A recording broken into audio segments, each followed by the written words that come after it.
Tá leabhar os mo chóireann seo. Daidí na Nollaig, agus sí Cáit ní ghaoir I scríomha seo. Meas tú cit a tarlún seo ar a glúdach. Tá Daidí na Nollaig ag í briscaí agus a ggó bainne. Meas tú cit a go le tarlú sa leabhar. Fan go bhfeicemuid.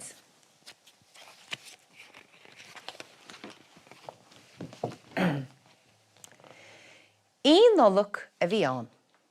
Bhí scetamíní ar léamh agus ar óin. Is fadalam go dtí go Daidí na Nollaig. Tá siad ar bís. Caithfidh sé ba le chola ar sa mam.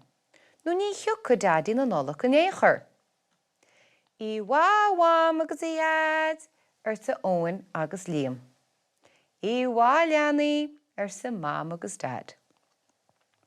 In áirde staire le léamh agus le hóin.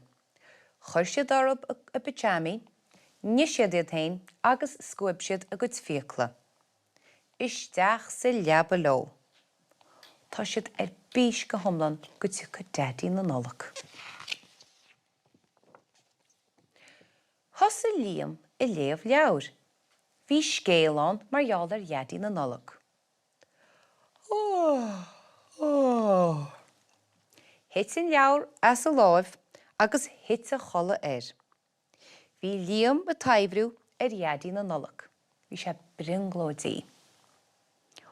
Na chálainne sin mar bringlóid cuimhnú ar Daidí na Nollaig agus a chud brontanis. Rúise se go taiban. Ó, tá tartarm ar seisin leis féin. Dheofa me glunne bainne. Sí staire leis. Chúla se glór ón siomra sitse. Beidir gúil mám nó dad isteán. Doscail se an doras go ciún. Meas tú I céit siomra sitse lár na hí. Ní rá mám sa siomra sitse, ní rá dad sa siomra sitse a chairid.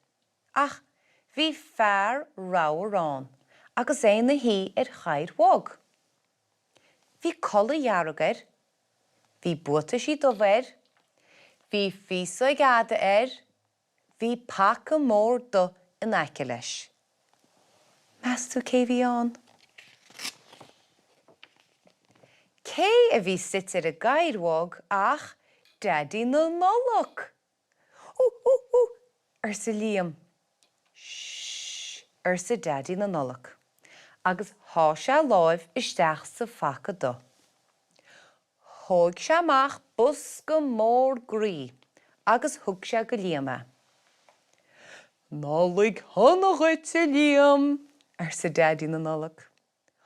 Gur bálaí uit a Daidí na Nollaig, ar sa léamh arás.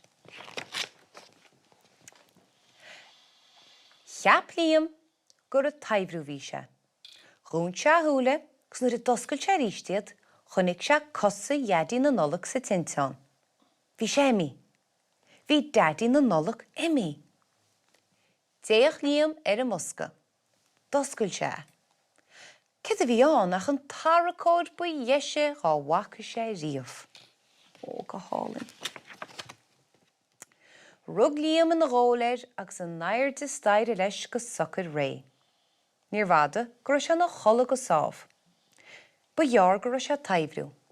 Ó, bin taibhriú bra ar sa léamh leis féin nuair a dhúise sé ar maidin. Se an trúí nach bhfuil se fíor.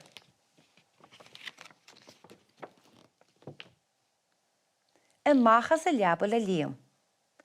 Cad a bhí híos ar an álar a féchantar ach, taracóir. Meas tú ra sé fíor. Ba mhaca sé Daidí na Nollaig.